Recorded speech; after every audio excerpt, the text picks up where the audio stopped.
Find the nth term of arithmetic progression 14, 28, 42, 56 and so on.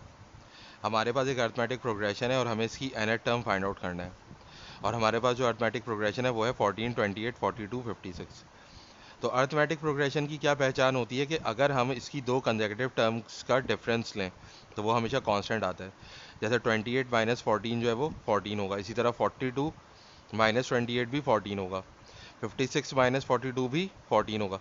तो अगर दो consecutive terms का डिफरेंस जो है वो कांस्टेंट आ रहा है तो वो अर्थमेटिक प्रोग्रेशन होता है।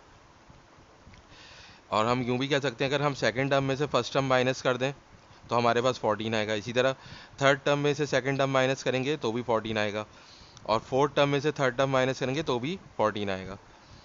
और हम अब जो है हमें इसकी nth टर्म फाइंड आउट करना है। तो देखें, जो फर्स्ट टर्म होती है उसको हम a कहते हैं, a जो है वो 14 है, और इसका जो कॉमन डिफरेंस है वो क्या है, 28 माइनस 14, यानी कि ये भी 14 आ गया हमारे पास। और nth टर्म हमको फाइंड आउट करनी है,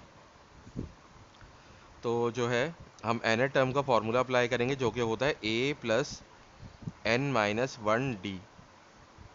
तो टी एन यहाँ पे जो है वो nth टर्म है, a जो है वो फर्स्ट टर्म है, n नंबर ऑफ टर्म्स हैं, और d जो है वो कॉमन डिफरेंस है। तो टी एन की जगह तो हम टी एन ही लिख देंगे, a की जगह हम a की वैल्यू लिखेंगे 14, फिर n की जगह हम कुछ भी n ही लिखेंगे क्योंकि n हमें पता नहीं है, और d की जगह पे हम 14 लिखेंगे। तो ये हो जाएगा 14, और प्लस 14 मल्टीप्लाई होगा n से तो ये 14n हो जाएगा, 14 माइनस 1 से मल्टीप्लाई होगा तो ये माइनस 14 हो जाएगा।